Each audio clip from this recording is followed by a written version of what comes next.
Joyas del cine, el arte y la literatura cosechadas por Franco Felice en el Jardín de Franco.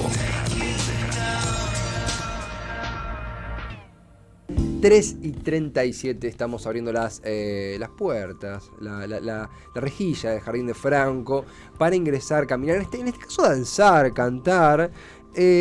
Franco Felice, tenés un libro con una hermosa tapa en su mano y tenés venas musicales que recorrer sin necesidad de un stent. ¿Qué tal, Esteban? Buenas tardes. ¿Cómo te va? ¿Todo bien? ¿Todo bien? Gracias de vuelta por la presentación siempre tan desinteresada. Usaste el verbo danzar. Creo que justamente el género del que vamos a hablar hoy, de la mano de un libro, por supuesto, no es que esto se va a tratar de una columna puramente musical, sino que viene de la mano de la literatura con el libro que vamos a mencionar ahora. Creo que es lo menos danzante del mundo, pero bueno, entiendo también tu concepción de la música un poco, ¿no? Que es danzar y todo eso. Con la cabeza, mover un poco la cabeza. ¿Por qué no? ¿Quién era que decía a mover las cabezas? A mover...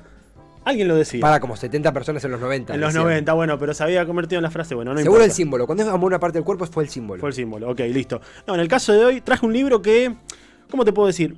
Hace años que venía esperando que se edite este libro. No era que yo tenía primicia de nada, pero siempre pensé, che, ¿cómo es que nadie nunca plasmó, ya sea en un libro o en un documental o en algún tipo de formato así duradero, lo que fue esta escena, lo que es el nacimiento, el desarrollo y la vigencia de esta escena, si podemos decir, de algo que entra en discusión si fue solamente un género musical, un simple rótulo, como muchas veces nosotros me refiero a los consumidores, siempre necesitamos etiquetar todo, más cuando se trata de consumos culturales. Esto es esto, entonces si esto es esto no me gusta, esto suena así porque suena como lo otro, entonces tienen que tener algo en común. En este caso un poco lo que se plantea este libro es eso. ¿De qué libro estoy hablando? De Stoner argentino, rock pesado y psicodelia, 1995-2020. Lo voy a mostrar en pantalla porque la portada es muy bonita. Realmente, la portada es muy bonita, es muy a tono con lo que aparte cuenta el libro. Es un libro escrito por Carlos Noro y Facundo Llano, dos periodistas de entre otras cosas, de la revista Headbangers, revista Heavy Metal, de la cual tengo todos los números. Voy a presumir eso. Está muy bien, es para presumir. Tengo todos los números de Headbangers y los conocí de ahí, ya sus nombres me sonaban cuando me enteré de la pronta edición de este libro, que es un libro que se editó el mes pasado. Se editó el mes pasado de la mano de Gourmet Musical. Gourmet Musical es una editorial dedicada a los libros de música. Ya hemos hablado de algún libro de Gourmet Musical acá, si no me equivoco, a principios de la columna, hace ya varios meses. Te traje el libro de Jane's Addiction de Fabrizio Pedrotti. Sí, gran. Exactamente. Gran libro. Gran libro, también publicado por Gourmet Musical. En este caso, Carlos Noro y Facundo Llano se despacharon con un tremendo trabajo sobre el stoner argentino. Y un poco para empezar a hablar de los contenidos del libro, un poco que se plantea ya de entrada la pregunta, ¿no? ¿Qué es el stoner? ¿No? ¿De dónde nace? ¿Por qué hablamos de stoner? ¿Por qué hablamos de rock stoner? ¿De dónde se identifica? ¿Cómo viene? Y un poco la respuesta está en el comienzo de la década de los 90, cuando en el desierto californiano, allá bien lejos y en la zona muy calurosa, un día como hoy a la mañana, ¿viste? Sí, muy calurosa. Dios santo. Exactamente, cerca del desierto y con todas esas, no sé, es difícil describirlo, pero uno cierra los ojos y se imagina, ¿no? Como polvo. Árido. Arena, árido, un cactus por ahí cada tanto. Comienza a gestarse una escena de la cual la banda fundadora del género, podemos decirlo, la más importante, la principal y la que fue como un faro para las siguientes, una banda californiana llamada Kyuss. K-Y-U-S-S. Una banda que acá nunca tuvo demasiada popularidad, lo cual es cierto, por lo menos en esos años, ¿no? Recordemos, a principios de los 90. Pero una banda que comienza a trabajar en un sonido y en una suerte de... Acá de fondo está sonando Green Machine, una de las principales, quizá la más famosa de las canciones de Kyuss. Una banda que comienza a tomar ciertas influencias un poco del rock de los 70, esta cosa riffera del Black Sabbath primigenio, de los primeros discos de Black Sabbath, ¿no? El riff, siempre el riff como bandera, esta cosa hipnótica, un poco así monótona, y con letras que un poco contaban lo que era la influencia del desierto, de los viajes, de la carretera.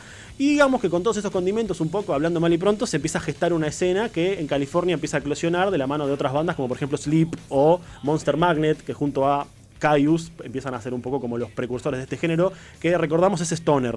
Stoner rock, que el stoner viene ya, viste que stoner es como viajado, es como fumado. Sí. Bueno, eso también es un poco es una parte interesante de la cultura, porque siempre se asoció el stoner rock con la marihuana, principalmente porque se dice que los fundadores del stoner, los Kyuss y las bandas que pergeñaban toda esta escena naciente, se juntaban en el desierto a fumar marihuana mientras tocaban, se llevaban un generador y tocaban en el desierto, porque en el desierto nadie los molestaba, no iba la policía, entonces podían fumar tranquilos. Entonces se fue formando toda una suerte de escena que, bueno, el libro la retrata muy bien en el primer capítulo, ¿no? Como que trata primero, antes de hablar de la escena argentina, decir, bueno, ¿qué es el stoner? ¿De dónde sale? ¿Quiénes son los precursores? ¿Cómo empieza a motivarse? ¿Cuáles son sus principales herramientas? Y hablamos de equipos valvulares, de amplificadores viejos. No había dinero para comprar cosas, entonces usaban amplificadores viejos. Era toda una escena bastante interesante.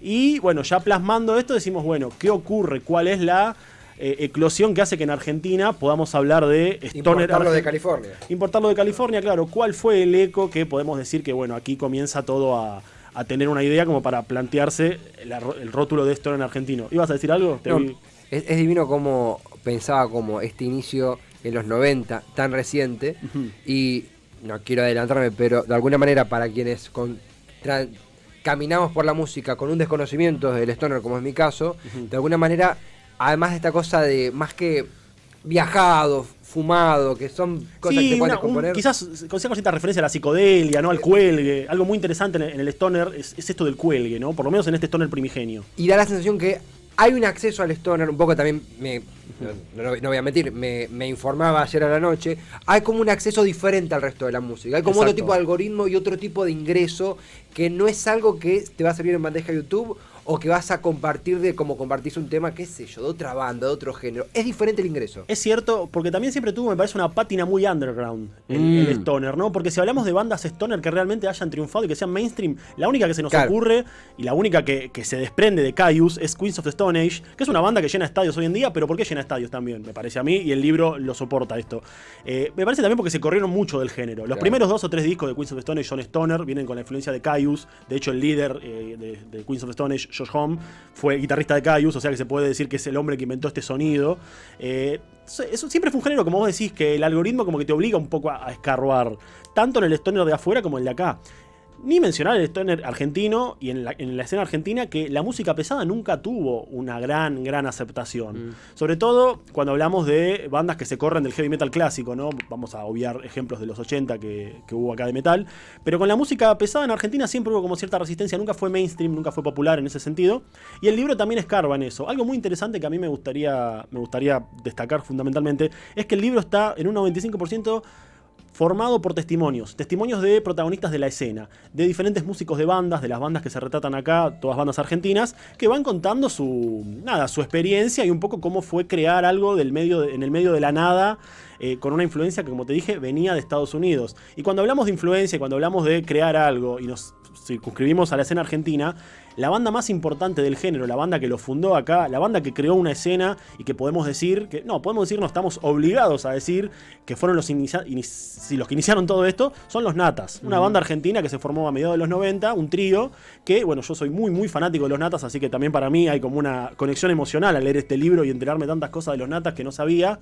Los Natas son una banda que a mí, hace años que la escucho, no tuve la suerte de verlos en vivo porque se separaron cuando yo todavía era jovencito, entonces no podía entrar a algunos lugares, pero es una banda que siempre tuvo ese halo de misterio para mí. Y por otro lado también decía, cuando se edita el libro, cuando me entero que se va a editar Stoner argentino, yo digo, por fin alguien me presenta, o alguien se toma el trabajo, en el caso de Noro y Llano, de contar una historia que estuvo mucho tiempo, no sé si oculta, pero lejos de los grandes medios. ¿Alguien recopiló? Alguien recopiló todo esto exactamente. Y bueno, justo en el caso de Nata se da un tratamiento, hay todo un capítulo dedicado a ellos, de cómo son un trío que comienzan a hacer este sonido que nace de allá, ¿no? Entonces hablan mucho con su líder, el histórico Sergio Chotzourian, que nada, es el líder de Nata, es el principal compositor. Y se puede decir un poco, acá lo digo más a término personal, es como el padre del stoner en Argentina. Los Natas. Sergio Chotzourian en el caso, con los Natas. Fundó una escena, creó una escena que al día de hoy sigue teniendo expansión en todo el país y que, bueno, le dio fue como la raíz que se plantó en el desierto, para hacer una referencia al stoner. Californiano. En el desierto californiano, pero acá, en Buenos Aires. Claro. Se plantó esa semilla en Buenos Aires, traída de allá, y comenzó a evolucionar en un montón de cosas. Y también es necesario decir que los Natas, cuando se forman, al principio son como un poco una banda, no sé si copia de Caius, pero con mucho sonido de Caius. El primer disco de los Natas, Del Mar, del año 96, es un disco muy Caius. Si bien tiene una presencia y tiene una identidad argentina, es como que todavía estaban diciendo, bueno, esto es lo que suena de afuera, este género está muy bueno. A partir del segundo disco de los Natas, y ya ni hablar después del tercero, es una banda que comienza a evolucionar, pero siempre con el stoner como bandera, ¿no? Y a partir de ahí el libro cuenta cómo, luego de que los Natas comienzan a tener su repercusión más afuera que adentro, o sea, más en Europa y en Estados Unidos que acá, porque es otro caso interesantísimo del stoner. Un género que en Argentina, cuando comienza a hacerse, entre comillas, popular, cosecha más oyentes y cosecha mucha más atención en Europa y en Estados Unidos que acá, porque era una escena que acá no pegaba por algunos motivos que, bueno, el libro se dedica a explicarlos muy bien. Eso es algo que me gusta mucho también del libro, que como que no deja espacios vacíos, como que te explica... Periodísticamente hablando, claro, te explica de testimonios de primera mano, te explica cómo se fueron llenando cómo van ocurriendo esas cosas. Y una vez que, bueno, que los natas comienzan a tener su repercusión también moderadamente acá en Argentina, esto ya a comienzos del 2000, por ahí cuando están por editar su tercer disco, Corsario Negro, el segundo disco fue Ciudad de Brahman. Ciudad de Brahman fue un disco que les abrió muchas puertas, tanto afuera como acá adentro. Como que acá, como te dije, afuera comenzaron a girar por Estados Unidos, pero acá un poco como que se empezó a escuchar en el under que había una banda que traía este sonido novedoso. Y costaba quizás que los oyentes se encuentren con eso, que era algo era pesado, pero no era heavy metal, era como muy cuelgue para llamárselo rock, no era tan alternativo. Bueno, toda una historia que realmente el capítulo que más disfruté personalmente es el segundo capítulo, donde habla de la historia de los natas, ¿no? Donde ellos dos cuentan todo esto, con los testimonios y con todo eso. Y a su vez también se le da lugar a entender que, bueno, se empieza a expandir un poco acá la escena. Se empieza a expandir y comienzan a salir un montón de bandas que compartían el rótulo stoner, pero que sonaban diferentes entre sí. Eso es algo muy interesante, me parece que es uno de los puntos medulares del libro, donde la verdadera hipótesis pasa a ser si el stoner, ¿qué es? ¿Es un género o es una escena que agrupó a ciertas bandas en Argentina?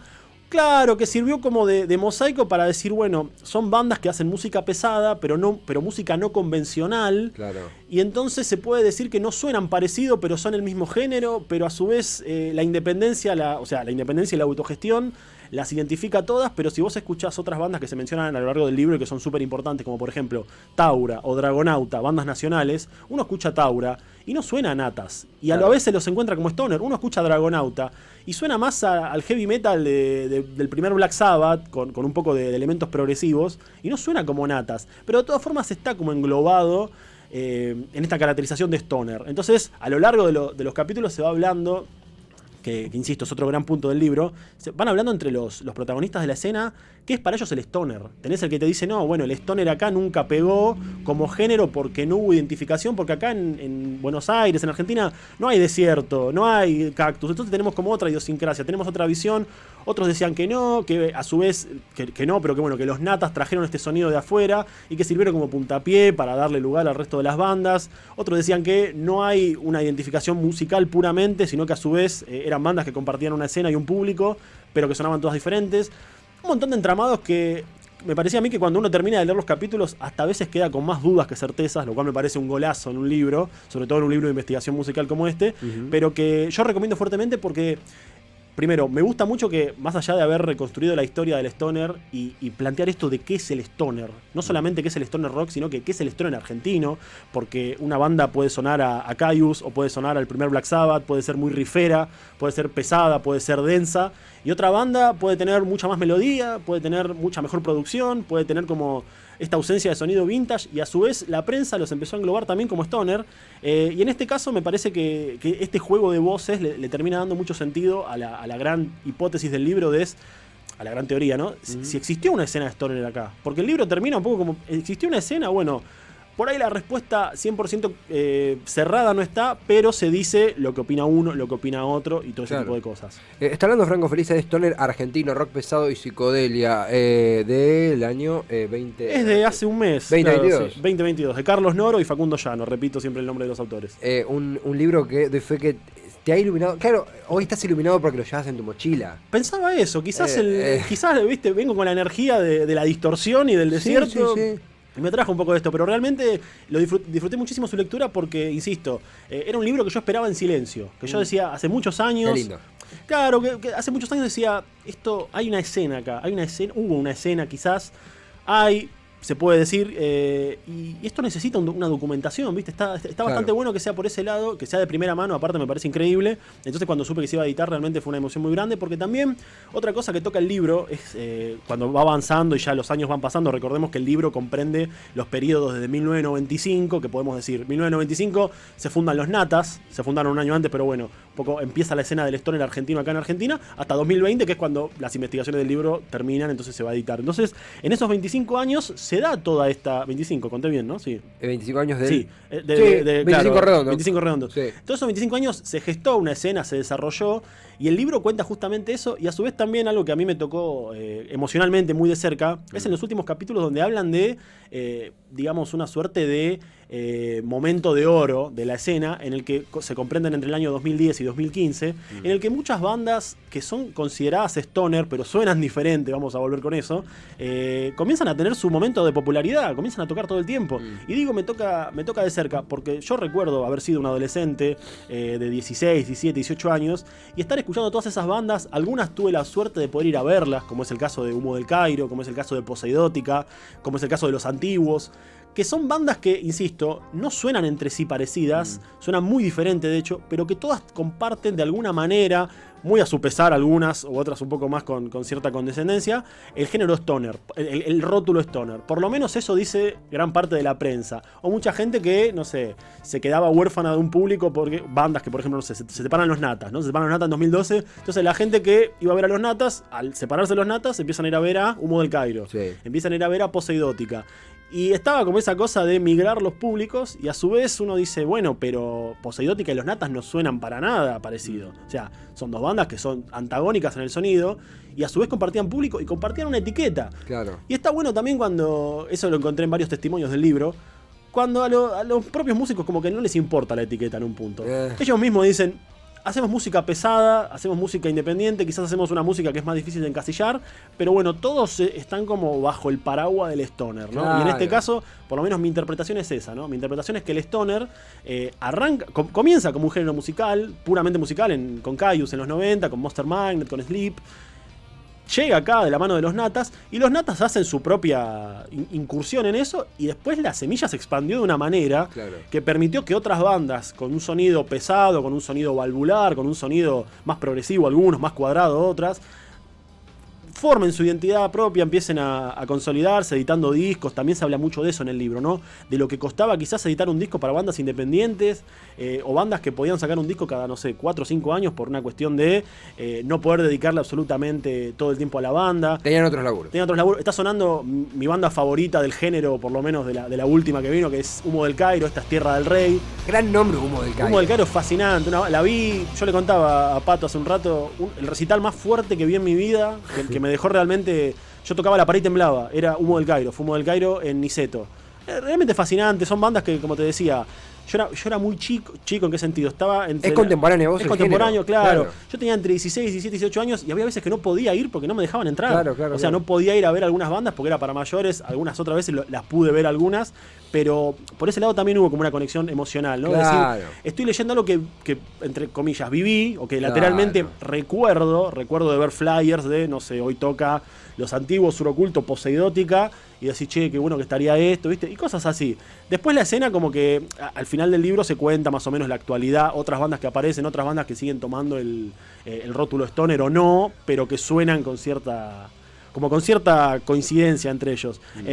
Al fin y al cabo me parece que nada, es un libro súper completo, no solamente para aquellos amantes del género, para los amantes de lo pesado. Vos sabés que yo me crié con la música pesada, que es una gran parte de mi identidad musical por lo menos. Sí. Entonces me sentí como apañado, viste, cuidado por la producción, como se podía decir. Por esa cosa de decir, alguien se tomó el laburo, 2 periodistas increíbles se tomaron el laburo de hacer una radiografía de lo que fue esta escena, de cómo nace, y siempre desde lo underground. Porque insisto, lo que dije al principio, los grandes sellos, las grandes marcas, la popularidad mainstream así masiva de que tienen otras bandas, al stoner nunca le llegó. ¿Viste? Salvo quizás en los últimos años de Natas que tocaban en el Pepsi Music, o que había una marca que los sponsoreaba, pero nunca más, ¿viste? Siempre fueron cosas independientes, cosas más discretas, pero como me parece a mí, y esto lo hemos hablado alguna vez, siempre lo más interesante está donde uno no ve. Entonces este lado B, quizás esta cosa medio under, sirve de escenario para que todo esto se haya desarrollado. Y a su vez, como te dije antes, la gran incógnita, no incógnita, pero quizás como el gran debate que el libro lo trabaja, lo plantea y a su manera lo resuelve, de qué es el stoner, qué fue el stoner en Argentina, qué es una escena, qué es un género, qué es una manera de agrupar, qué es solamente un concepto, los que están a favor, los que están en contra, todos hablan en el libro, todos integrantes de las bandas, y me parece el gran, uno de los grandes cometidos del libro, ¿no? Franco ayer, primero, gran columna. Para mí una clase magistral, yo no conocía como, ¿viste cuando alguien no sabe un tema? No conocía de la movida. Claro. No, pero realmente... De hecho me río porque cuando la semana pasada te mencioné la columna de qué iba y leíste el nombre de los Natas, me causó gracia, pero no lo digo riéndome. Te hice enojar. No, me causó gracia como diciendo, claro, es así cuando vos me dijiste, los herederos de Sumo. No, pero porque Petinato, porque Petinato los calificó una vez como los herederos de Sumo. Yo a Petinato lo banco, pero entre los Natas y Sumos hay un océano. Por lo menos me parece a mí, otro que diga lo que quiera, pero a mí me parece eso. Entonces me causó gracia, pero con cierta ternura, ponele, como lo que más se conoce quizás, lo que más conoce una persona que no escucha Stoner, como es tu caso, sí, es lo que dijo Petinato de los Natas, ¿no? Está sonando Los Antiguos de fondo, gran banda. Hace poco más de un año falleció su cantante, el Pato Larralde, golpe tremendo para la movida pesada argentina. También una banda con una energía increíble en vivo. Los Antiguos tuve la suerte de verlos 2 o 3 veces, fascinantes. Ya naciente, ya anda feo. Ya naciente. Ian hizo material audiovisual para... Tremendo, mirá. Pato, no, sí, gran banda. Mirá, tenemos una conexión más con Ian acá. Entre varias. Corazón, sí. te dijo lo de los Natas y me dijiste, me agarraste el cachete. Como, claro.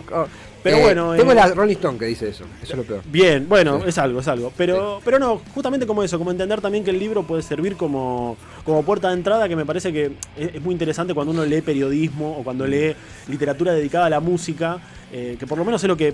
La bandera que yo levanto en ese caso es decir. Uno está bueno leer sobre bandas que conoce, leer sobre música que ya conoce y por ahí redescubrirla o por ahí verla desde otro lado, pero me parece que lo más lindo es cuando conoces cosas nuevas. Eso me ha llevado a mí, como te dije, son 2 periodistas que vienen de Headbangers.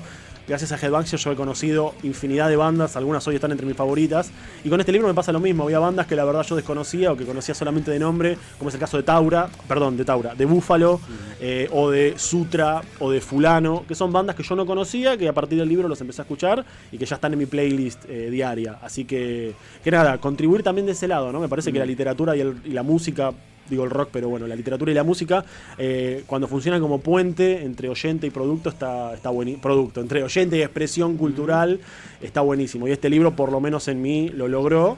Y creo que nada, de las lecturas de no ficción de este 2022 está bastante alto en mi top personal. Así que nada, lo recomiendo enormemente para aquellos que les interese la escena, que les interese la movida, que les interese saber que hubo un grupo de bandas que entre fines de los 90 y los 2000 redefinieron un poco lo que fue hacer música pesada en Argentina, renegando de los rótulos, renegando un poco también de lo que se venía diciendo afuera, porque acá no hay desierto, como ya te decía, acá no hay cactus, acá no hay arena, acá te sacás la zapatilla y sale talco, no sale arena, y ese tipo de cosas, ¿no? Pero bueno, lo recomiendo mucho por ese lado. Recuerden, Stoner argentino, rock pesado y psicodelia, de Facundo Llano y Carlos Noro, lo editó Gourmet Musical el mes pasado. Una vez más mostrar. Lo muestro una vez más porque la tapa es preciosa. Es preciosa la tapa es muy, muy linda.